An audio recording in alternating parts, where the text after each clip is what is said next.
Hello guys, welcome to my kitchen channel. आज આપણે બનાવવાના છે સુપર ટેસ્ટી એવી ઠંડી ઠંડી ચોકલેટી આઈસ્ક્રીમ। જો તમે આ રીતે બનાવશો તો એકદમ હેલ્ધી એવી આઈસ્ક્રીમ તમે ઘરે જ બનાવીને રેડી કરી શકશો। તો ચલો ફટાફટ રેસીપી સ્ટાર્ટ કરી લઈએ।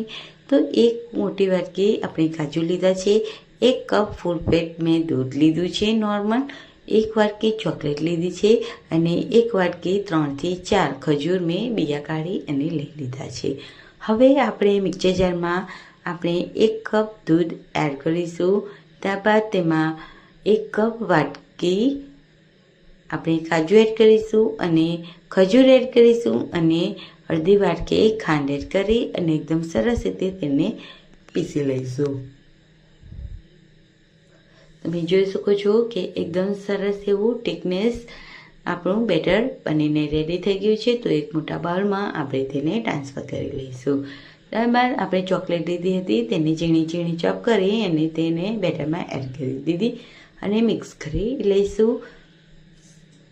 હવે આપણે આઈસ્ક્રીમ બનાવવાના છીએ। તો મેં 2 નાની સાઇઝના કપ લીધા છે। તમે જોઈ શકો છો, તમારી પાસે કોઈ પણ વાસણ હોય કે તમારી પાસે આઈસ્ક્રીમ ન હોય તો તમે તેમાં પણ બનાવીને આ આઈસ્ક્રીમ બનાવી શકો છો।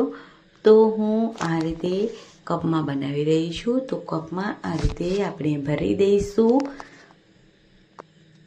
હવે મેં મોટો એક કપ લીધો છે, તેમાં પણ હું બેટરને એડ કરી દઈશ। તો તમે જોઈ શકો છો આ રીતે। તો જે બેટર છે આપણે ભરી દીધું છે અને હવે આપણે તેને ફ્રીઝર કરી લઈશું।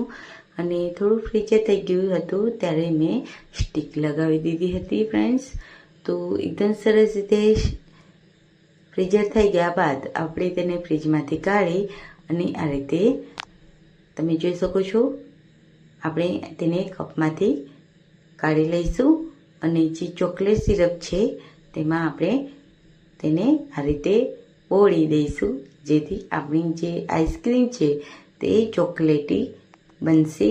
તો તમે જોઈ શકો છો કે મેં સરસ રીતે કોટિંગ કરી લીધી છે આઈસ્ક્રીમની આ રીતે ચોકલેટથી। તો હવે આપણે તેને આ રીતે બહાર કાઢી અને ફરીથી કપમાં આપણે મૂકી દઈશું। તો આપણે જે આ આઈસ્ક્રીમ છે તેને આપણે આ રીતે ચોકલેટી કરી લઈશું અને તેને ફ્રીઝરમાં મૂકી દઈશું ફરીથી સેટ થવા માટે। તો ખૂબ ટેસ્ટી એવી અને એકદમ હેલ્ધી એવી આઈસ્ક્રીમ તમે બનાવી શકો છો। તો તમે જોઈ શકો છો કે મેં તેને ફ્રીઝર કરી અને તેને ફ્રીજમાંથી કાઢી લીધી છે। હવે હું તમને કાઢીને પણ બતાવી દઉં કે આપણે કપમાંથી કેવી રીતે કાઢી શકીએ। તો મેં થોડું પાણી ગરમ કરી લીધું હતું અને આ રીતે કપને આ રીતે મૂકી દઈશું પાણીમાં અને આ રીતે પ્રેસ કરીશું, જેથી જે આપણી આઈસ્ક્રીમ છે તે એકદમ સરસ રીતે આસાનીથી બહાર આવી જાય। તો બાળકોને ખૂબ ટેસ્ટી એવી લાગશે। તો તમે એક વખત જરૂરથી ટ્રાય કરજો અને તમે જોઈ શકો છો કે ખૂબ ટેસ્ટી એવી અને દેખાવડી પણ આપણી આઈસ્ક્રીમ બનીને રેડી થઈ છે। તો ચોકોબાર તમે બહારનો લાવો છો તેના કરતાં પણ હેલ્ધી એવી આઈસ્ક્રીમ તમે ઘરે બનાવીને રેડી કરી શકો છો। અને તમે જોઈ શકો છો કે આપણે જે મોટા કપમાં બનાવી હતી તે મેં આગળની સાઈડ જ ચોકલેટ સિરપ લગાવી હતી અને ખૂબ ટેસ્ટી અને દેખાવડી આપણી આ આઈસ્ક્રીમ બનીને રેડી થઈ છે। તમે જોઈ શકો છો ખૂબ હેલ્ધી એવી આઈસ્ક્રીમ છે। તો એક વખત તમે જરૂરથી ટ્રાય કરજો। તો હું તમને કટ કરીને પણ બતાવી દઉં ફ્રેન્ડ્સ, આપણી આઈસ્ક્રીમ છે તે કેવી બની છે અંદરથી અને કેવી દેખાઈ રહી છે। તો બાળકોને જોઈને જ ખાવાનું મન થઈ જાય તેવી આઈસ્ક્રીમ ખૂબ ઝડપથી બનીને રેડી થઈ જાય છે અને એકદમ ઓછી વસ્તુમાં। તો જરૂરથી એક વખત તમે ટ્રાય કરજો આ આઈસ્ક્રીમ। તમને કેવી લાગે ફ્રેન્ડ્સ મને કમેન્ટમાં જરૂરથી જણાવજો આજની આ રેસીપી।